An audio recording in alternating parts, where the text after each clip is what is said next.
Hope everyone is doing well today. I am Eve Engler. This is the Canadian Foreign Policy Hour.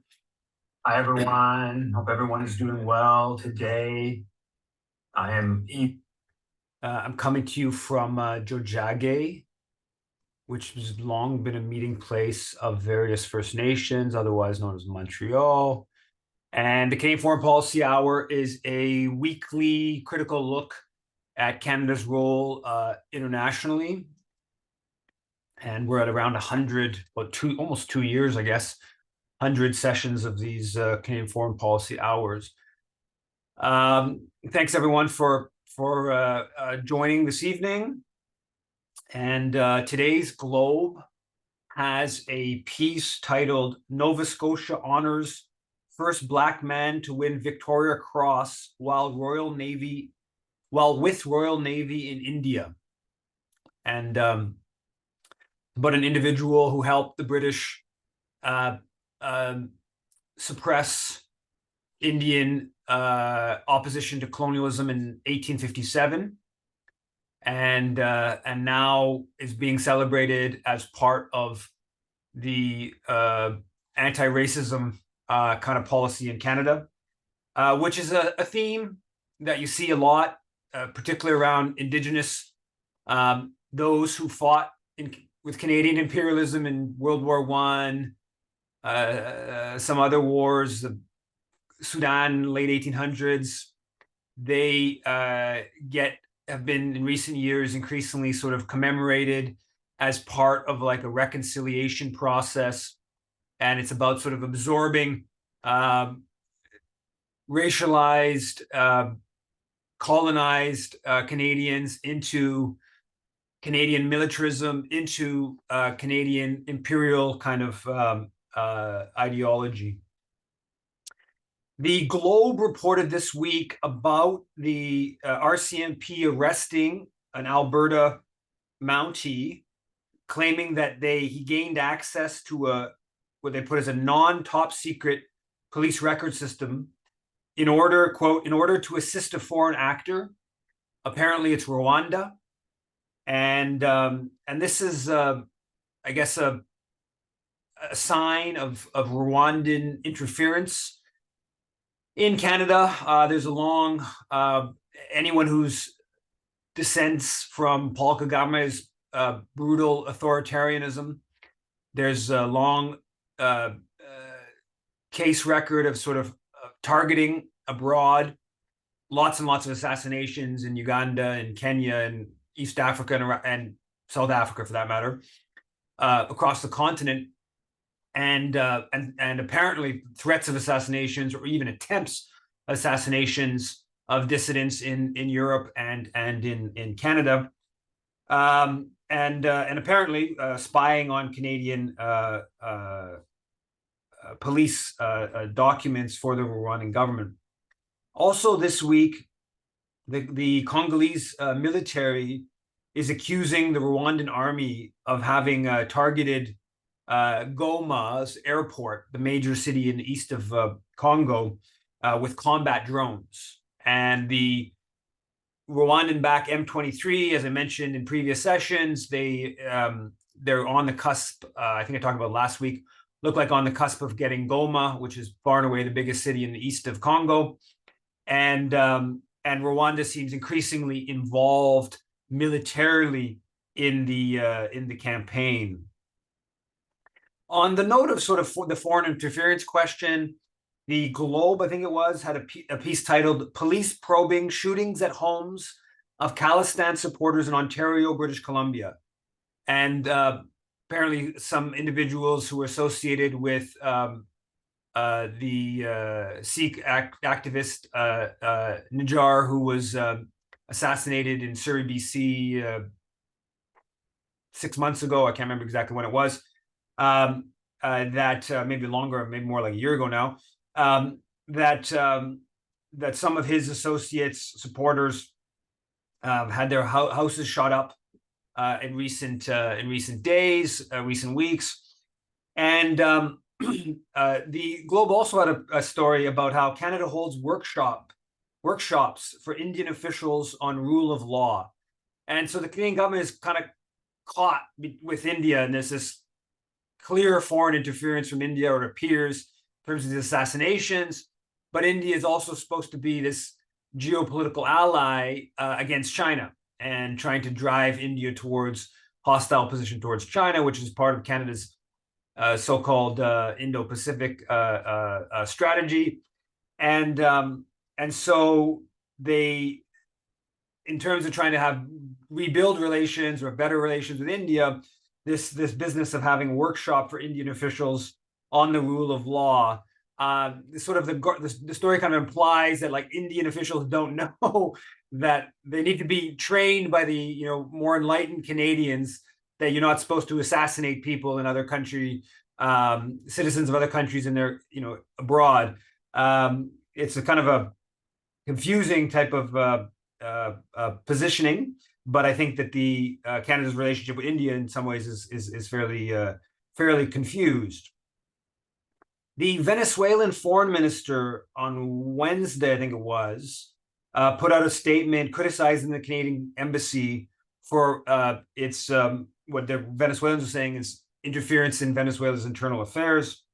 The Canadian embassy put out a statement citing concern for the detention of Rocio San Miguel and other human rights defenders, and called on the Venezuelan government for the full implementation of the Barbados Agreement, which is an agreement with the opposition to have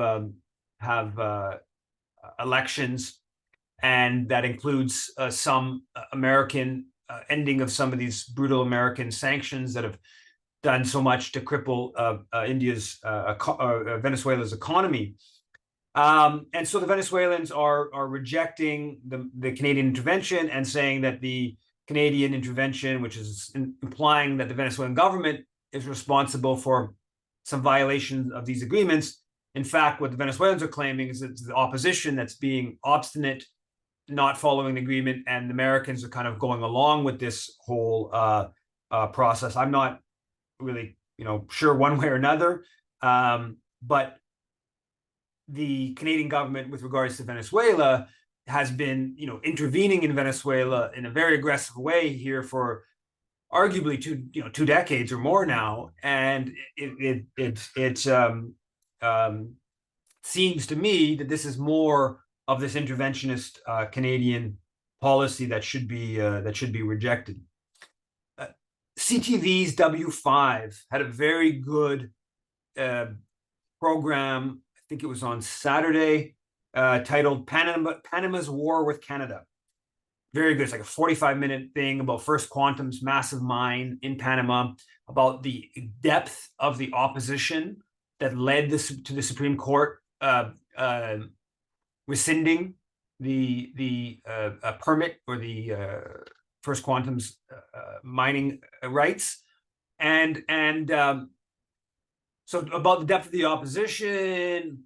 Tons of very good interviews with opposition people, about a bit about how the Canadian government has been supporting the mine. Doesn't really get into detail on that front, but mentions it multiple occasions, and the ecological damage, some of the different complaints of different sectors of Panamanian society, and very good document. And at the end, towards the end, does go into the lack of a ombudsperson to restrict Canadian mining companies' abuses abroad.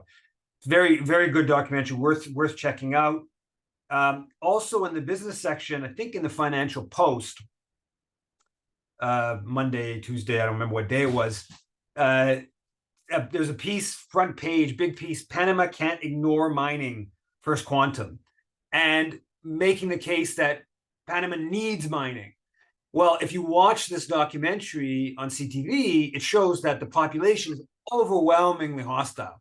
And so you have this Canadian mining company demanding that Panama accepts their massive multi-billion-dollar mining project, and they need it. This is good for the good of Panama, but yet the vast majority of the population seems to be hostile to it, as is shown very clearly on W5. So it gets to more of this sort of anti-democratic behavior of Canadian mining companies and their very, imperial kind of attitude. A Canadian mining company, SSR Mining, their operations in Turkey, 9 mine workers are trapped under the rubble after the landslide due to a destruction of a leach, collapse of I don't know what it is, collapse some part of the mine, and apparently a whole bunch of cyanide. This collapse is soaked with cyanide and other heavy metals.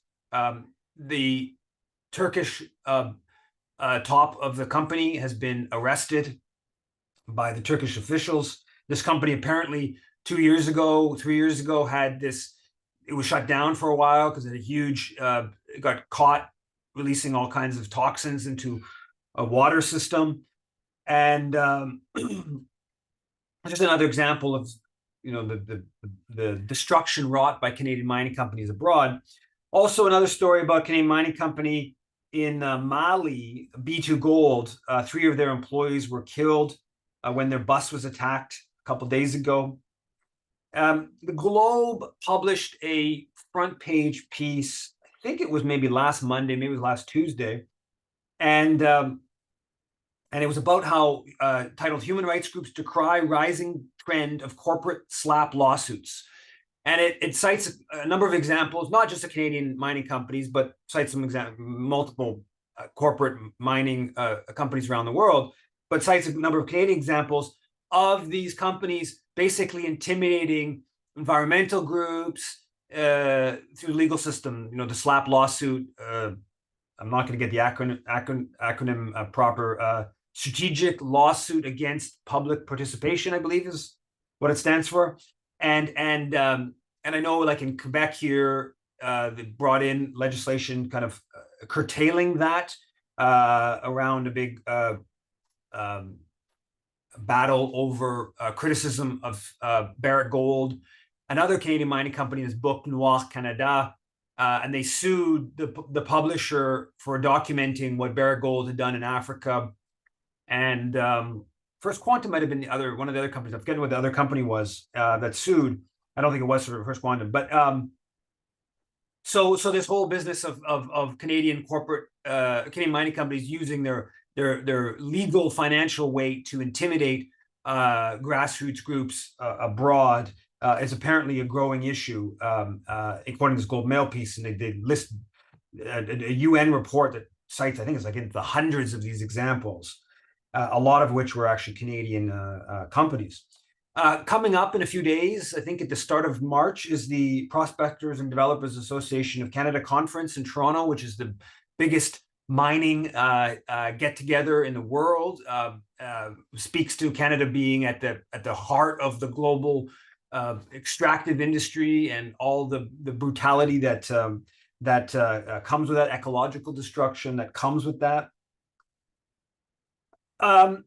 In shifting subjects, the Canadian government announced $316 million for a new air defense and counter drone system, as well as anti-tank missile medium range radar capabilities for Canada's troops stationed in Latvia. Also, there's a growing, they added some helicopters. They're constantly, the number of Canadian troops keeps growing stationed in Latvia. And so both the number of troops, their equipment is steadily growing. Of course, that's right on the border with Russia.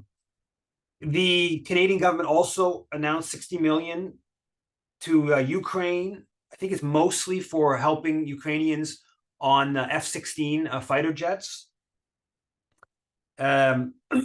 There's a story about how Putin, it's titled "Putin's Suggestion of Ukraine Ceasefire Rejected by United States," sources say. So Putin is raising the idea of ceasefire, some sort of negotiation.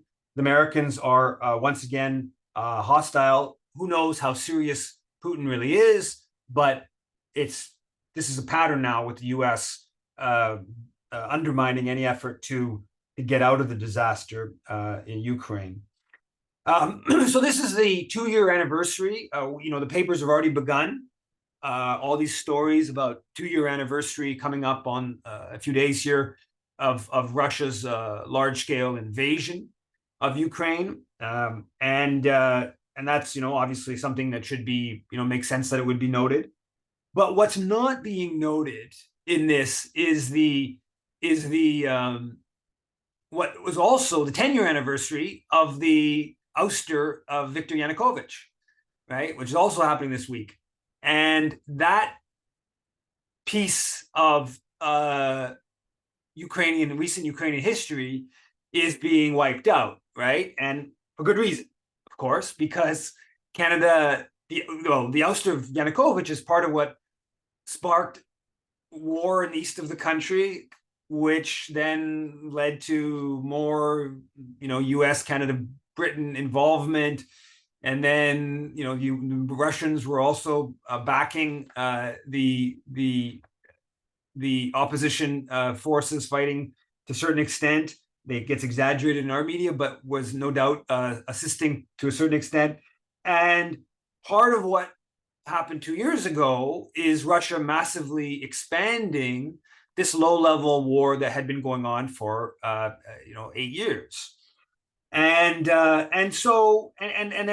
the other part, of course, is that Canada played a substantive role in the ouster of Yanukovych, which the Canadian government said was elected, right? And Canada played a role not just in supporting, as the often these sort of left supporters of the NATO proxy war frame it, is that there was this popular revolt, the Maidan revolt, and Canada backed the Maidan protesters, but it was a sort of a popular revolt against this corrupt government and whatever. And there's truths in that. There clearly was at one level a popular revolt, and I think there was also correct that Yanukovych was corrupt, but he was elected. And the reality is that Canada was working to destabilize his government from day one, even though there were Canadian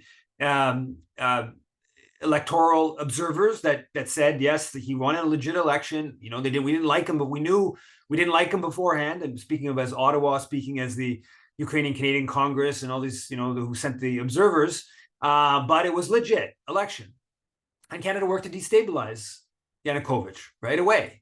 It didn't just begin, when the popular protests, or when the protests began. It began before that. And then when the protests began, the egregious involvement, foreign minister literally going to Maidan Square and supporting the protest. Canada's foreign minister going physically in person and backing, a movement that was ultimately calling for the removal of a government. Then the Canadian embassy being used, the hub of opposition, Canadian sanctions. Immediately, once Yanukovych was ousted, aggressive effort to shore up this illegitimate, unconstitutional transfer of power. And, Stephen Harper making multiple visits. So Canada played this role, and we detail it in our just released book. Owen Schock and I's just released book, Canada's Long Fight Against Democracy. We detail Canada's role in ouster of Yanukovych, which is one of the more substantive Canadian back coups among 20 plus that we detail since the early 1950s. And I just repeat, I think I said it, but we'll see, we can maybe revisit it next week, but I guarantee you what we've seen so far, and I guarantee you after February 24th, the number of stories that mark the 2-year anniversary of the Russian invasion is going to be, 50 times, 100 times more the number of stories that mention the 10-year anniversary of Yanukovych's ouster. There was a story a couple of days ago, Canada, UK, and US deeply concerned about foreign information manipulation. So they, the beacons of truth and honesty and respect for journalism are really concerned about the foreign information manipulation. If this week or in the coming days, Julian Assange's final legal battle in Britain is taking place. who's obviously being tortured essentially by the UK and US with Canada's quiet complicity. The Saturday National Post had this big front page article titled "Battle Unready," and it was all basically about the Canadian military being unready. We got to be fighting everywhere all at once, and we don't have enough weapons and troops to do that. Now, that's not a particularly. This is it's a regular theme. What was kind of stark about this piece was that I believe they may have quoted one or two other people. I don't think so. I didn't. It's a big long article, like 6, 7, 8,000, big article, and they quote the head of the Conference of Defense Associations Institute, and they quote the executive director of the Conference of Defense Association Institute. That's it. I don't believe they quote anybody else. And they quote these two people like each one of them 6, 7 times. And they don't mention that the Conference of Defense Associations, what was basically created by the Canadian military 100 years ago, brought together all these like government-funded military bodies. I think there's like 40 or 50 now. And over the last century, it's been funded mostly by the Canadian military in different Veterans Affairs Canadian military. And they quote these people saying over and over again, we have to give more money to the military. But they don't ever mention that this is just basically a like arm's length organization funded by the Canadian military calling for more money for the Canadian military. It's just kind of remarkable to see this. And it's presented again, it's the National Post, so it's right wing, but it's presented as a sort of like, serious kind of, think piece, in-depth investigation, whatever. The Globe business section had a piece that captures, I think, some of the what the business class in the country thinks, and is certainly the ideologues of the system want business class to think. It's titled "Canada Must Realize that a strong economy comes from a strong military," and basically just an argument, a sort of, let's call it like a corporate class-based argument for why we have to spend more money on the military. And in my book, People's History of Canadian Military, or Standing Guard for Whom, A People's History of Canadian Military, I go into some of why the sort of corporate class backs the military, and it does. And people, the obvious thing is that there are big companies that are often on the councils of the different business lobby organizations that some of these companies are arms producers. Okay, that's pretty straightforward, but it's much broader than that, and it goes into a desire for hierarchy, I believe, and corporate world understanding that hierarchy serves their interest. It goes into, obviously, the side of it that's ideological. There's a side of it that's tied into imperialism. And it's not like an abstract thing either, right? It's like major corporate officials, CEOs are honorary members of Canadian regiments, right? Like, and this goes back more than a century. And they, rich people basically funded this back, a century ago. Now it's a little bit less of that direct kind of financial role, but there's still, the CEO of Molson, the owner of the Montreal Canadiens, the Molson family, they're on, they're one of the regiments here in Quebec, and it goes all across the country. These, billionaires and prominent Canadian capitalists who part of what they do in their volunteer time is to be honorary colonels or generals of different Canadian regiments. So I think on Saturday or Friday, it broke a clip from the New York governor speaking to the United Jewish Appeal of New York. So one of the major Jewish organizations in New York. and she basically said that, you know, what Israel's doing in Gaza is okay, because if Canada attacked Buffalo, that's what we would do to Canada. So she says, quote, if Canada someday ever attacked Buffalo, I'm sorry, my friends, there would be no Canada the next day. Um, that is a natural reaction. You have a right to defend yourself and to make sure that it never happens again. And that is Israel's right. Okay, now this blew up on Twitter. I think I looked at it, 48 hours after, it was like 5 or 6 million people had watched this clip, and she subsequently apologized. There's what I find fascinating about it is very little that I see from Canada's defense, quote unquote, defense community in response to this. So here you have the governor of New York State, second biggest state on the border. Basically, you could argue like a threat to Canada, right? We're gonna like obliterate the country if somebody, I don't know, the Hells Angels attacked Buffalo, or some Canadian group. It should be, if you're focused on defense, if Canada's defense minister should have like called for an apology, or this is, I mean, in terms of defense, this, I mean, doesn't get much more kind of like threatening type of language than that. But crickets, right? Nothing.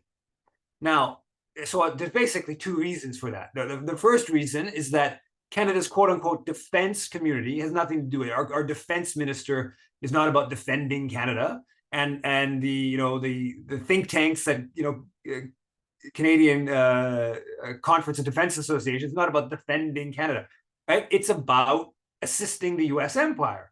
And so, of course, when a governor of New York State kind of muses about obliterating Canada, that would sort of undermine the Canadian military working with the U.S. empire for world domination. That's one part of it. And another part of it, of course, has to do with Israel. And most Canadians, they're like, oh, if you put the Gaza thing in that context, you're like, well, some Canadians attacked Buffalo, therefore you're going to wipe out Canada. That doesn't seem like a great idea. So from a Zionist perspective, this is also, of course, not something that most Canadians, probably even many fairly pro-Israel Canadians, would think was a way of thinking about what's taking place in Gaza that would be too amenable to their mind. And so that gets us into the question of Palestine, that is obviously right at the center. Israel continues its brutality and murder and its onslaught.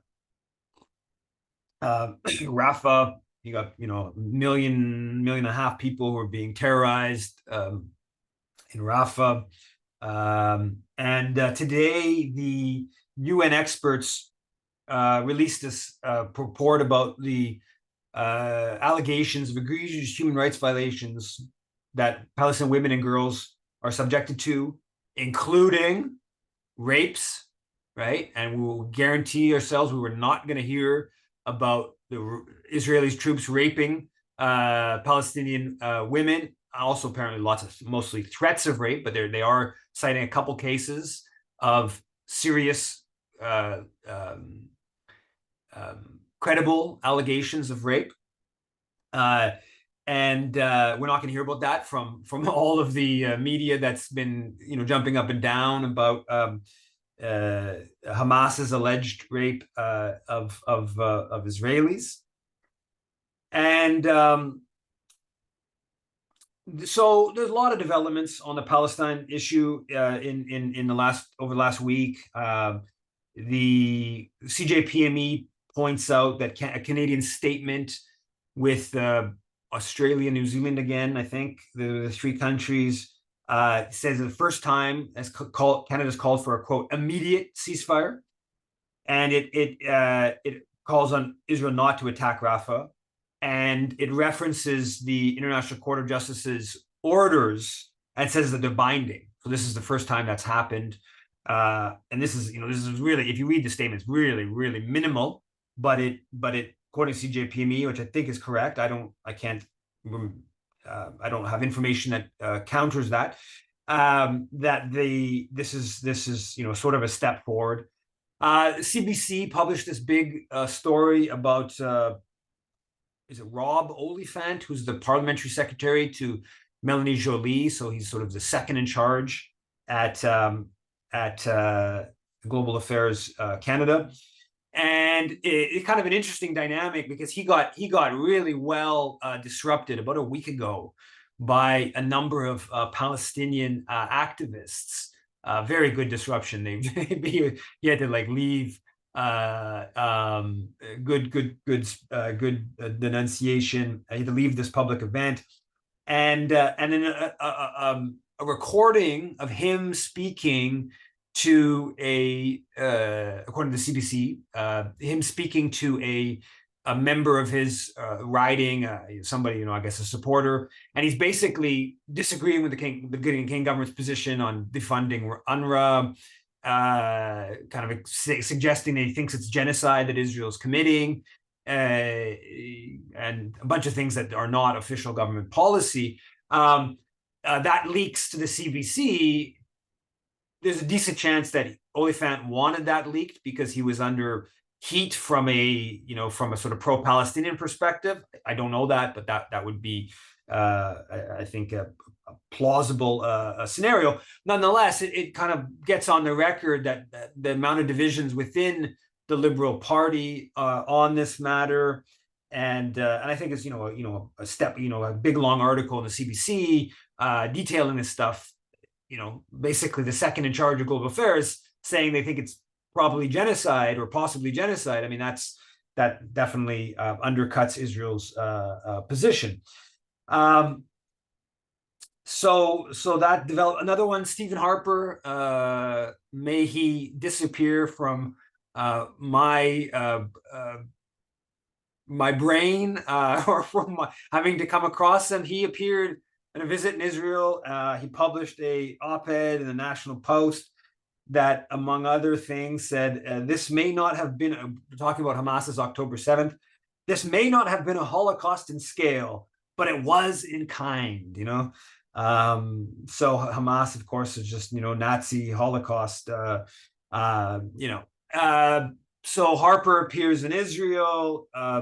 Pierre Poilievre said that he cut wasteful foreign aid, hiked defense spending after Justin Trudeau made Canada weak. And so basically he's playing to the UNRWA question, and that funding, he opposed UNRWA funding, UN refugees for Palestinians, and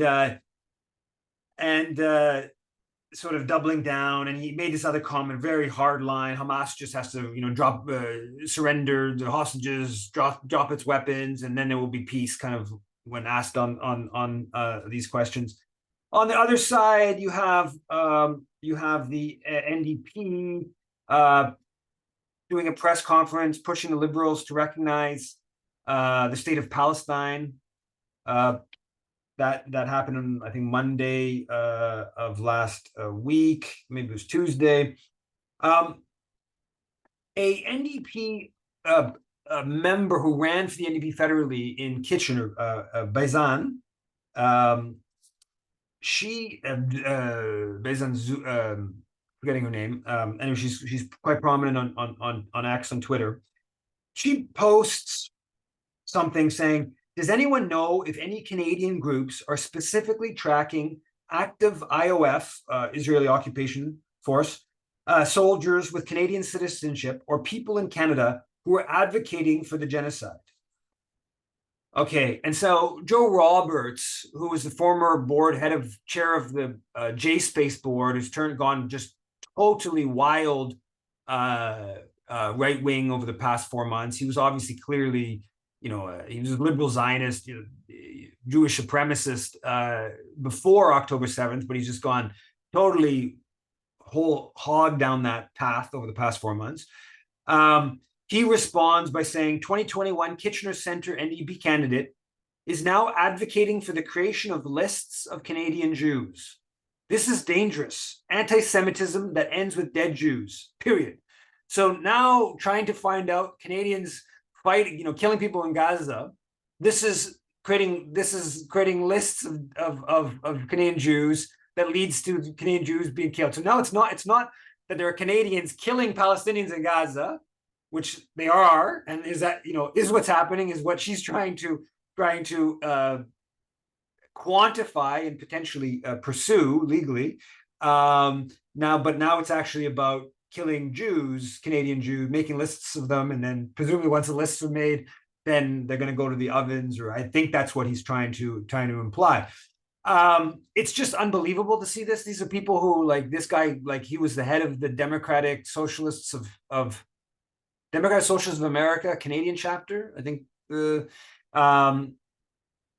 this guy called himself as an NDP or left wing, whatever. Often just total crazy territory. Unfortunately, he's not the only one. He's a particularly egregious example, but he's not the only one. Now, Bézanne, in her thing about Canadians fighting, she cites three different ways of potentially holding them liable. She says, basically, I'm not a lawyer, I don't know, but here are the three ways. The Foreign Enlistment Act, I think probably people are familiar with that. I'm somewhat familiar with it. That goes to inducing Canadians to fight in the Israeli military. There's also a genocide provision that she cites, and then a part of the criminal code. I don't have the number in front of me, but I have the passage where it says that this is Canadian government law.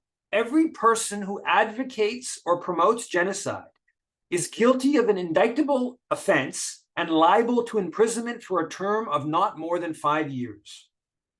Definition of genocide. In this section, genocide means any of the following acts committed with intent to destroy, in whole or in part, any identifiable group, namely killing members of the group, deliberately inflicting on the group conditions of life calculated to bring about its physical destruction. Now, I'm not a lawyer, and the whole like definition of someone calling for who advocating or promoting genocide, exactly how you define that.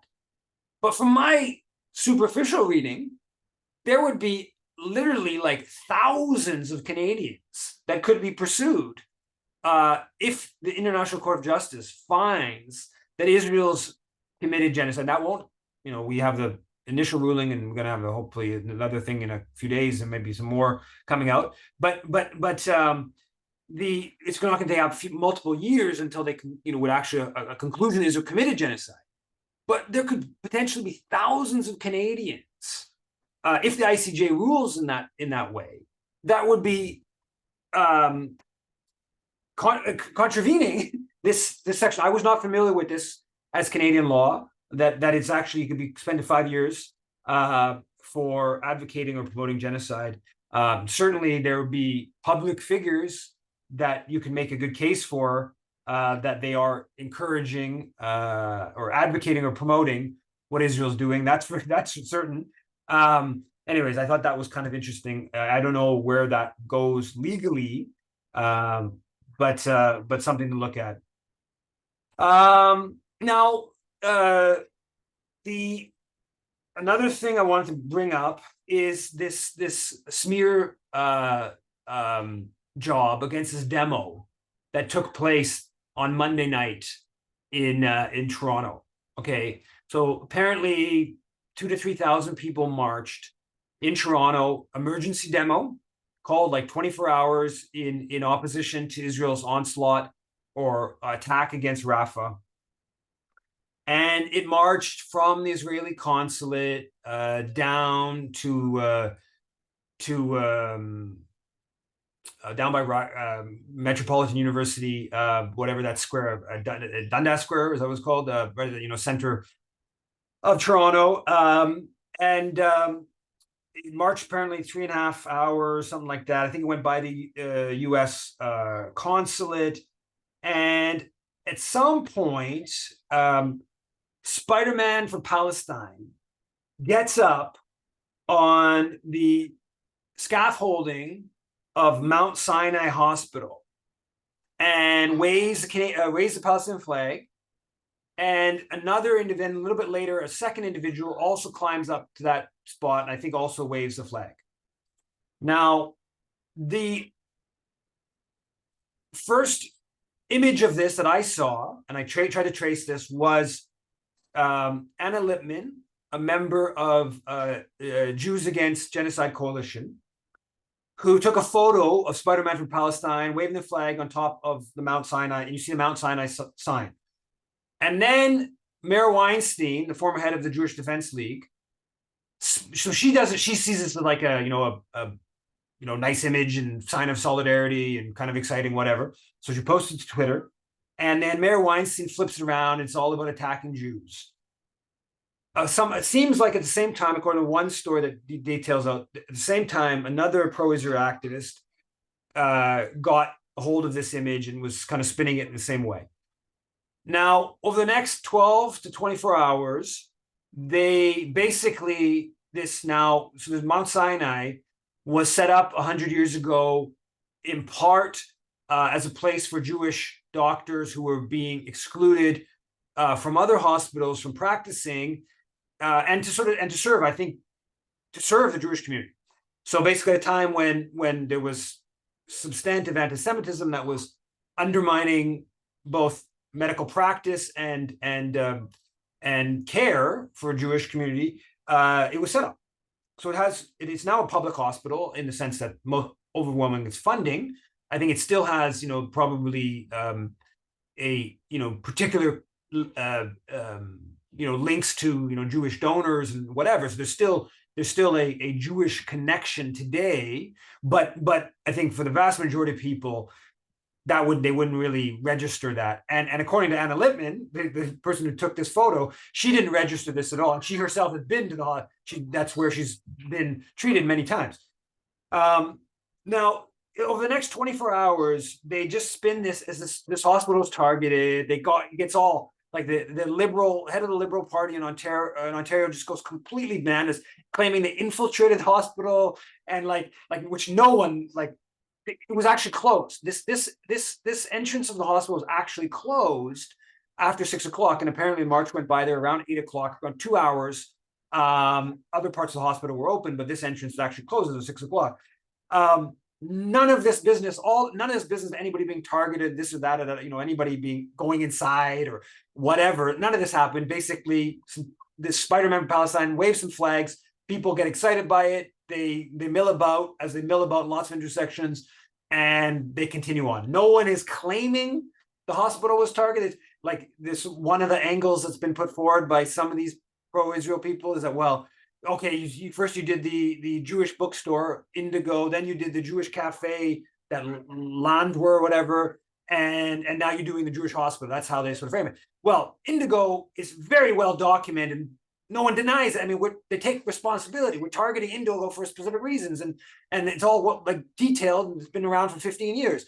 In the case of the cafe, it's not as well detailed, but you go look, there's articles online, explaining why that cafe is targeted, etc. None of that exists for this Mount Sinai Hospital. Nonetheless, this whole snowball goes. Trudeau gets in. It's reprehensible. What's happened? Jagmeet Singh jumps in. Olivia Chow, the mayor of Toronto, they all come in. They all say this was targeted, in Singh's word, because of its connection to the Jewish community. It's just like a total, utter fabrication that has been put out there by the political establishment, and to see them all, align with it, and to see someone like Mayor Weinstein, who's right at the center of getting the process going. This is somebody who's like, serious fascist, right? And yet you got Jagmeet Singh, Olivia Chow, social democrat, liberal types, whatever, totally jumping on board for it. It led to some dude apparently calling the Toronto police and saying he was going to kill the protesters for targeting the hospital. So it's already led to a hate crime. The guy was arrested because he apparently called 911, I guess, to deliver his death threats to the protesters who targeted the hospital. So it lives up a weight. It obviously leads to all kinds of not less politicized Jewish Torontonians who just like think this actually, there was this big anti-Semitic incident, whatever. So it stokes that. It's obviously part of demonizing Palestine solidarity. As I published in this piece about Jagmeet, more than 6,000 people have emailed him asking him to take the post down, smearing the demo. He's refused so far. And this is part of why there's no MPs that go to Palestine demos, right? Because these smears happen, and then anyone who happens to be there, anybody in any sort of position of authority gets the smear gets on that person. So Jagmeet's just stoking this the big lie, anti-Semitism accusation. Now, concretely, also. The Toronto police then, in this week's demonstration on Saturday, they, for the first time, said that anyone speaking on the truck for while the truck's moving as part of the demonstration or chanting slogans, they will get $10,000 fine, right? So the demonization of the Monday protest enables the police to further criminalize and to whatever. The Vancouver police, the Vancouver police, before the Saturday demonstration, they put out a tweet saying that hospitals in Vancouver shouldn't be targeted. Okay, so now, like, there's no Jewish hospital. There's no hospital in Vancouver, as far as I know. There's no hospital in Vancouver that has any, like, the Jewish roots that Mount Sinai has. So now the smear is taken on the form, and I say kind of contradictorily, the form that it's like the pro-Hamas demonstrations are just targeting all hospitals, right? So this is where the logic of where all this is going, and it's just remarkable to see. And it's like literally, it's based upon some dude, Spider-Man from Palestine, a version of Spider-Man from Palestine. Last week's demo in Montreal, I had my 6-year-old there. He was so excited to see Spider-Man for Palestine stand up on a pole, wave the flag, and maybe the pole, maybe it was a I don't know, a Jewish Montreal city employee that put that pole up, so maybe it was an act of anti-Semitism, but I doubt it. The Spider-Man Palestine in Toronto, apparently, I mean, at that demo, he was up on like a whole series of photos of him up on the Eaton Center, a bunch of poles, all kinds of different places, and yet it all just sort of stands as this. Yeah, I guess I'll just skip to the final. I guess the final thing, a couple other things I was going to mention, but is it's just the popular mobilization continues, right? There was Monday night, I said, this big demo in Toronto. In Vancouver last Monday night, they shut down the Burrard Street Bridge. There was a very good heckling of in House of Commons. Trudeau and others heckled, very, very well done heckling. I think there was a half dozen individuals who were I don't know if they were arrested or just detained and kicked out. Today we had a little event, Montreal demo on Sunday was solid, very good, 3,000 people, snowy, fairly cold, 3,000 people, 20th weekend in a row of mass demonstration in Montreal. Poll, I think I mentioned that last week, but more Canadians think Israel's committing genocide than don't, and very high among Liberal supporters. I think I'll just leave it there. And I know that Laura's not able to come. She has another meeting, a council meeting tonight. But if people have any comments or questions, go ahead.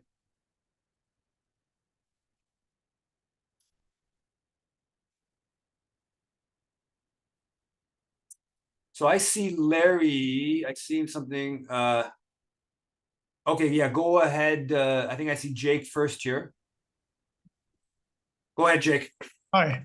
I just want to add to that remark that you made about Mount Sinai Hospital. When I heard that all the politicians got into this, and Justin himself, the leader of Canada, got into it, I couldn't believe it. Because I was in that rally.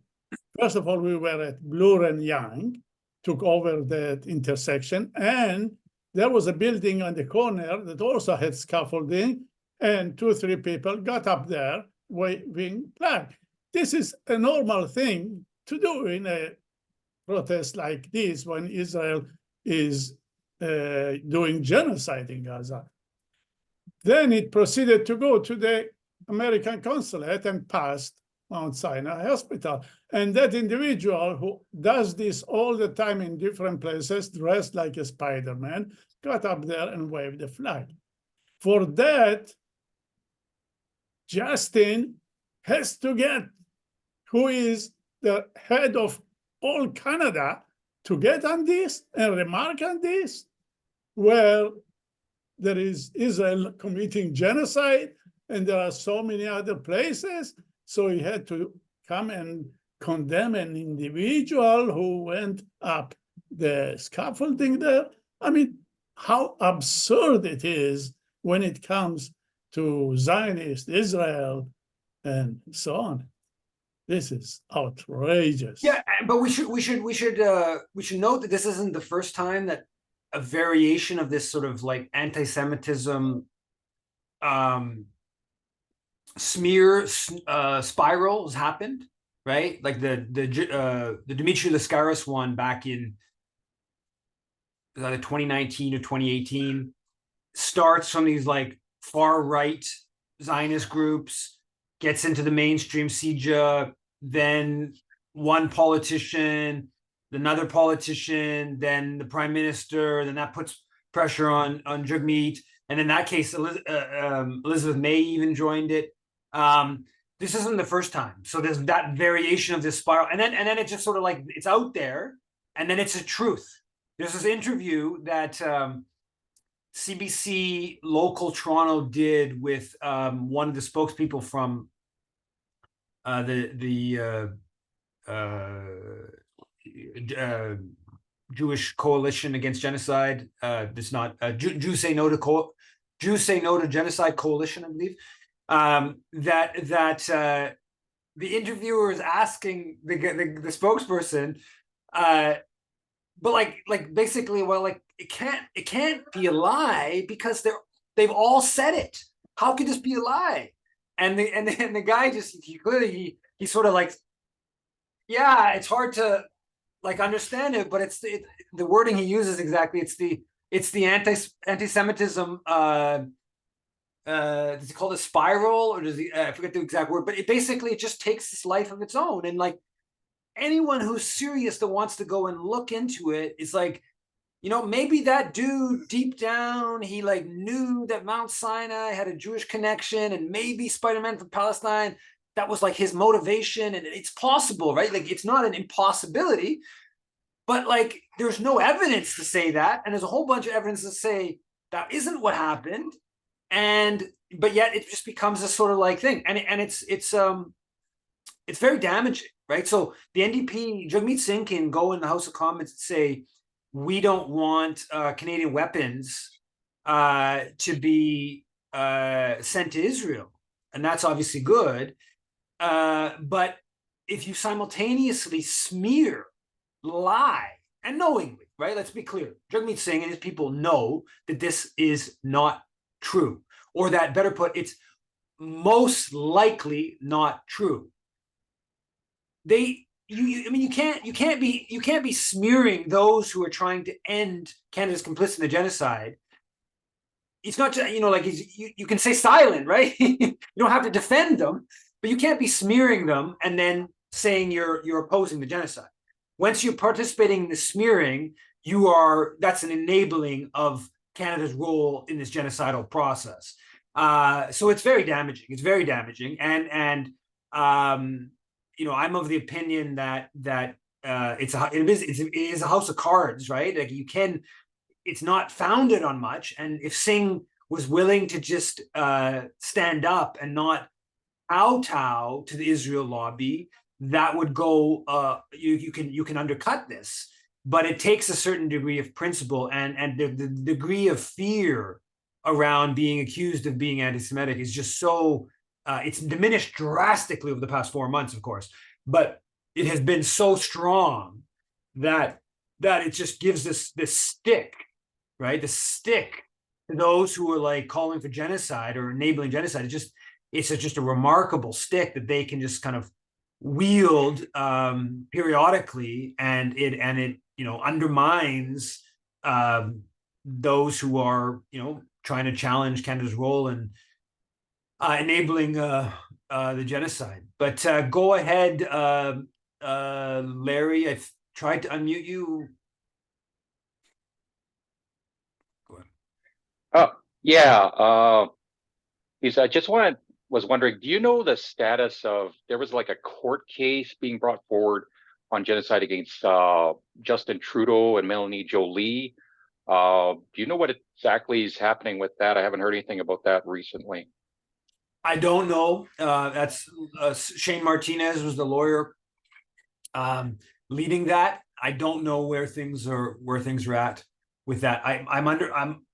I've been told informally that it's moving forward, but I don't know exactly the status of things. Go ahead, Bangwat. Okay. Yeah. Quick question. What do you make of the U.S.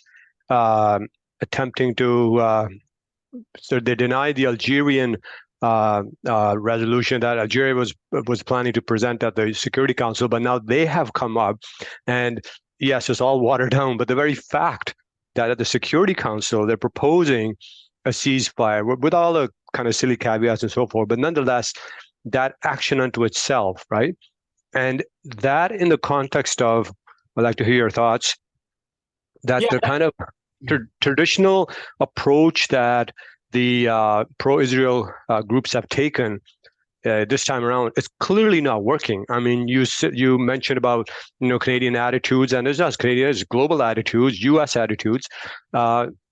What's going on? Are they just too thick to understand it, or are they just too belligerent? Is there too arrogance? So, in the context now of the U.S. As well, taking this, relatively speaking, fairly hard stance. So, what are your thoughts on that? Yeah, I mean, I don't know much about the U.S. resolution. What I know is I was listening to Al Jazeera, a couple hours ago, and they talked about a bit, and that it includes a ceasefire, and it seems that the Americans don't want the Algerian resolution, but they also don't want to veto a third resolution. So they've come forward with something that kind of waters it down. So clearly, the U.S. is under pressure. They this has been wildly damaging. For U.S. standing in the Middle East and much of the global South, this has been a huge hit. So that's clear. You see, people probably saw what Lula, Brazilian president, said, right? Basically comparing what Israel's doing to sort of like Nazi tactics. Quite hard lines, saying it's genocide. So there's but I mean, at the same time, the Americans have enabled all this so much. There's another story about more U.S. weapons being committed to Israel. So yeah, the U.S. is under a lot of pressure to I think figure a way out. I think Biden is increasingly under pressure for among Democratic base on this. The Detroit area former congressperson, I think he's a rabbi, or he was a son of a rabbi, or he's like a liberal Zionist, kind of two-state. Levin, I believe is his name.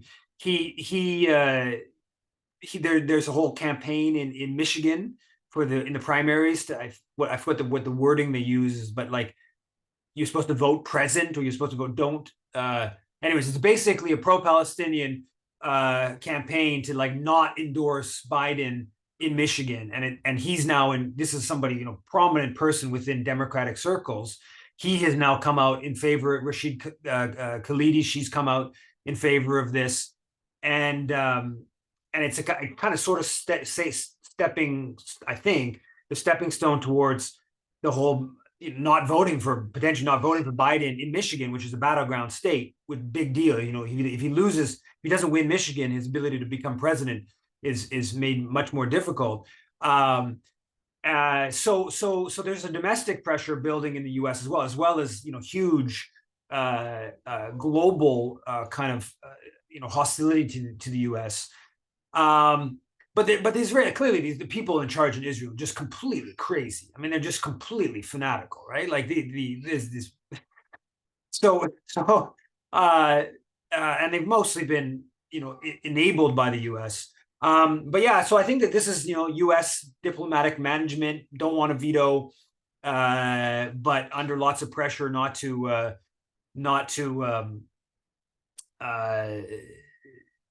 to come up with something to try to not have to veto, but not wanting to break from enabling the Israel's do whatever Israel wants to do. Go ahead, Yuri. Thanks, Eve. Always a great program. My question I wanted to ask you is, I'm curious, how has been the Bloc Québécois, the Quebec Bloc, what's been their response to what's been happening in the Gaza and so forth? Or do they just follow the rest of the Canadian political class and we stand by Israel no matter what Israel does? Or I'm curious. Yeah, it's actually, I would say it's pretty it's kind of remarkable how kind of bad they've been. Like, not that they've been like the conservatives and saying we got to get harder and whatever, but the Bloc Québécois has a whole, Quebec public opinion on Palestine has consistently been much better than the rest of the country. And the Bloc Québécois has a whole kind of, history of being, certainly the sovereigntist movement has a history of being either, quite pro-Palestinian or okay. And they've been not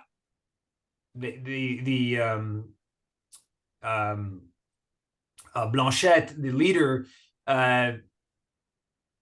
3 weeks ago, a month ago, sometime around the ICJ ruling, he said that the not permitting weapons is something we should sort of consider. He didn't endorse it totally, but kind of stepped in that direction. And I saw another statement.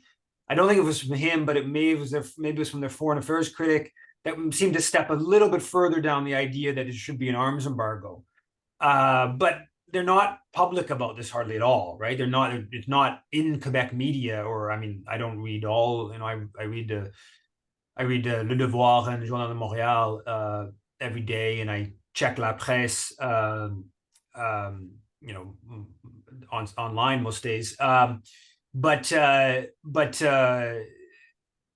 So yeah, they have been, and this I think this fits, like the CAQ, right? The provincial, in charge, the government in Quebec, they were really bad, right? Like really bad. Like, even after Canada supported the UN vote for the ceasefire, the Legault the premier said, we don't support a ceasefire, right? So this is like, he was offside with Trudeau on a ceasefire, right? And like, so I think the main explanation for this, I think the macro level explanation is that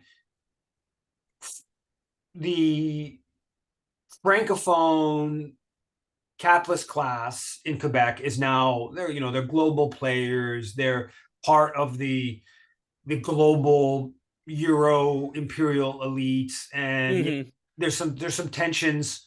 There's some tensions with language questions sometimes, whatever. But basically, we're part of the the dominant system, and so Quebec nationalism has become much more right wing over the past decades as that process has played itself out. But alongside that is the fact that there's this sort of anti-Muslim kind of dynamic that's really taken, mostly anti-Muslim, but anti-Arab, that's really taken taken off in Quebec in whole so-called reasonable accommodation and restricting religious symbols, all that business. And so so I think that that's part of the other dynamic, and that kind of bleeds into anti or sort of not being on board with Palestine. And now and a sort of concrete manifestation of that is that the Journal de Montréal has published multiple 3, 4, I believe I've seen columns during these protests and complaining about how the Palestine solidarity protests in Montreal, the slogans are English dominated, and kind of like there's sort of these anti-Muslim columnists who are we're all big supporters of the whole targeting religious symbols. These people are they're chez nous, and they don't respect us, and they do it in English, and is sort of I personally I have a sympathy for. I think it's in some ways a tactical mistake for the Palestine demos in Montreal not to be more French dominated. I think, and I've been thinking about this a bit, I was talking about this, but this is my speculation. I think that there's a segment of the born and raised Arab Montrealer, the activist crowd that's driving a lot of these demonstrations. They're really hostile. They've become really hostile to Quebec nationalism because, I think, understandably, because this sort of Quebec nationalism, religious symbols business, and kind of like Islamophobia has been targeting them in recent years. So in fact, a lot of these organizers are totally fluent. They're fluent in French, English, and Arabic. That they're sort of like they have a little bit of like an FU attitude towards some of the kind of traditional left-wing language policies or standards, if you like, of like Échec à la Guerre, the main group that organized the 2003 Iraq War thing. Everything would be in French, right? They may not even have any English speakers at their demonstration.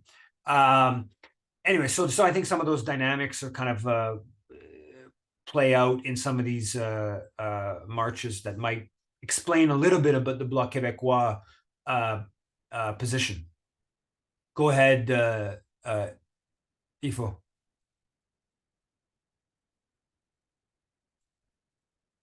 I think you can unmute yourself now.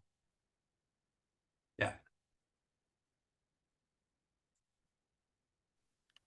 You're unmuted, but I can't hear you.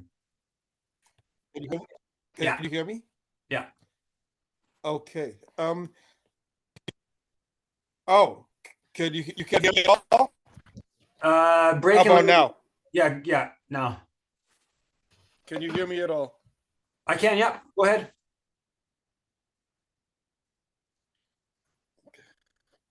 Let me try headphones. Just 1 second. Where are you? Can you hear me now? Yep.